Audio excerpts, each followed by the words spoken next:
Salut à tous, j'espère que vous allez bien. On se retrouve aujourd'hui pour une vidéo vélo fanatique. Est-ce qu'on vous a manqué? Donc aujourd'hui, nouveau concept, on va démonter et remonter nos vélos. Donc en gros, savoir quelles pièces sont cassées, quelles pièces ne sont pas cassées, l'entretien du vélo, graisser la chaîne, démonter, remonter. On va tout vous montrer ensemble.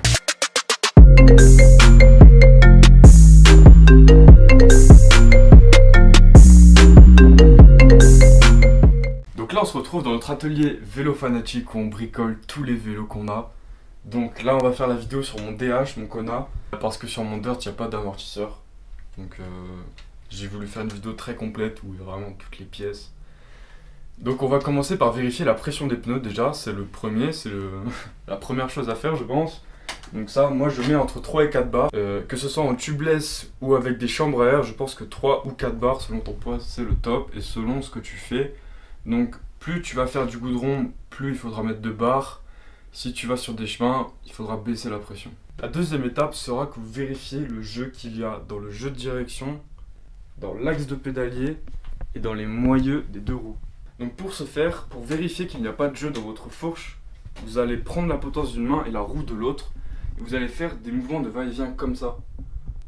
Si vous avez du jeu dans le jeu de direction, il faudra resserrer cette vis en faisant attention de bien visser les deux vis de la potence avant de resserrer la vis du dessus. Et s'il y a encore du jeu après ça, soit votre jeu de direction est foutu et dans ce cas il faut en racheter un avec les mesures précises parce que c'est très précis les mesures du jeu de direction, soit c'est tout. Donc ensuite pour vérifier qu'il n'y a pas de jeu dans les roues, vous allez juste la prendre et la secouer. Donc moi en l'occurrence j'ai pas de jeu. Si vous voulez un tutoriel pour resserrer votre moyeu ou changer le moyeu, demandez-le moi en commentaire et je vous ferai ça. Donc pareil pour la roue arrière. Ensuite pour l'axe de pédalier, c'est très simple. Voilà, vous prenez la pédale, vous secouez. S'il y a du jeu, il vous suffira de resserrer ça. Donc c'est les roulements externes. Moi en l'occurrence c'est des roulements externes. Après il existe des roulements intérieurs, internes et des roulements qui se clipent comme le vélo de Tom. Moi en l'occurrence il faudra juste resserrer ça avec une clé qui est ici.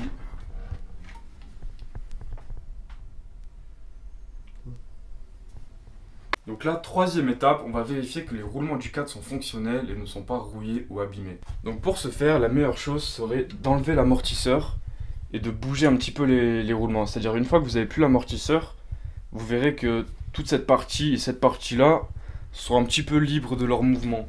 Donc là, vous ferez pivoter un petit peu partout et vous vous rendrez compte si un roulement est endommagé ou pas. Et à ce moment-là, c'est très simple, vous tapez le nom de votre vélo si jamais vous avez un roulement cassé. Vous allez sur internet, vous tapez votre vélo, vous tapez jeu de roulement du cadre et normalement, si vous avez de la chance, vous le trouverez très facilement.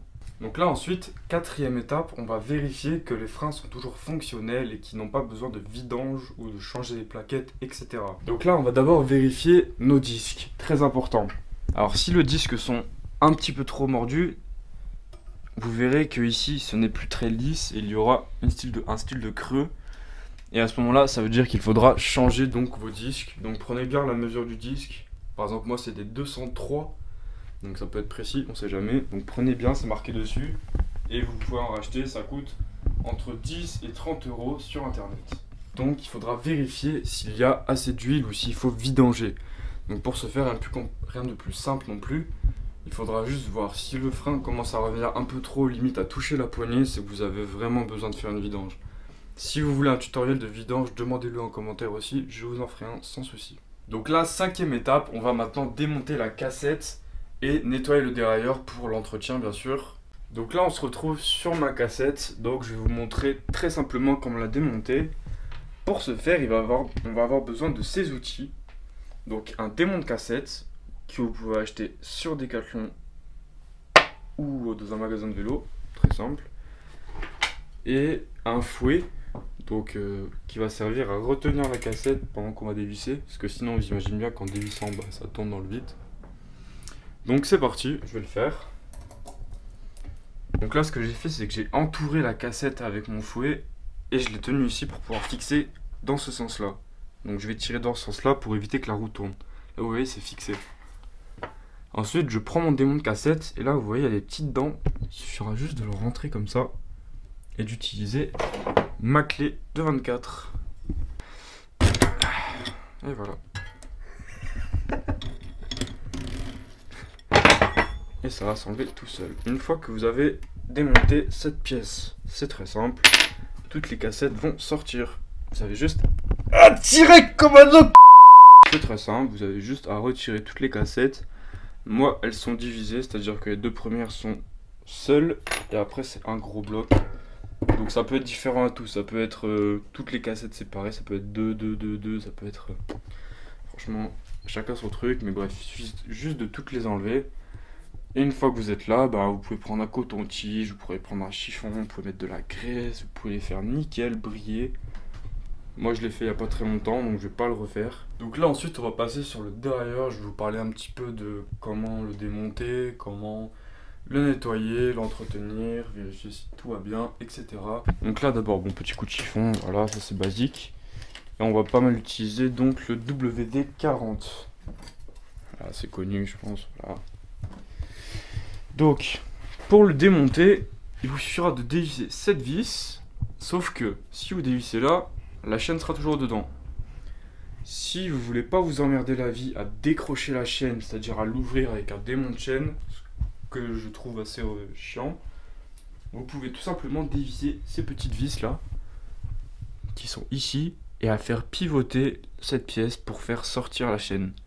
Dans les petits trous qui sont là, il n'y a pas de roulement. C'est juste des petites rondelles qui sont l'une contre l'autre. Donc là, pour le nettoyer, très simple. On met le chiffon derrière, on fout de la graisse de partout. Pas trop non plus, on va pas abuser. Ce que vous pouvez faire aussi, parce que ça c'est bien pour nettoyer, on est d'accord, c'est mettre de la vraie graisse. Donc par exemple, au milieu des petits trous là, vu qu'il n'y a pas de roulement, ça peut toujours faire du bien d'avoir un tout petit peu de graisse. Et aussi sur le ressort, qui est ici. Voilà. Donc ensuite, on est à la 6e étape.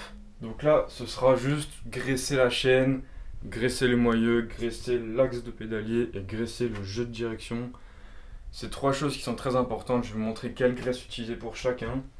Donc pour ce faire, déjà pour nettoyer les roulements, ça c'est bien. Pas pour graisser, pour les nettoyer, je précise. Par exemple, pour la chaîne, vous pouvez utiliser uniquement ça. Pas besoin de mettre de la graisse spéciale.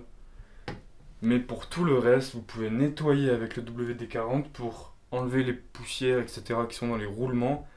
Et ensuite, il faudra mettre de la vraie graisse, donc c'est de la pâte que vous mettrez autour des billes, autour du roulement, pour que ça glisse bien. Donc ensuite, 7e étape, un peu subjective, juste nettoyer le tube de sel. Personne ne le fait, je le sais très bien. Faites-le, ça peut être important parce que le jour où vous devrez le démonter, pour moi qui n'ai pas de sel télescopique, c'est vachement bien que ça glisse tout seul, pas être obligé de le tirer comme un gros bourrin. Donc à nettoyer régulièrement, ne pas mettre de graisse, surtout pas. À la limite, vous pouvez le nettoyer avec du WD-40, mais bien le sécher avec un chiffon après. Sinon, si vous avez comme moi une selle qui n'est pas télescopique, vous aurez des emmerdes. Donc là ensuite, la dernière étape, ce sera de vérifier l'état de vos poignets, de vos pneus et des gaines, très important. Donc pour les poignets, c'est très simple, si vous n'avez plus de grip, c'est qu'il faut les changer. Moi j'ai adhéré pour un grip très fin, du coup à changer assez régulièrement.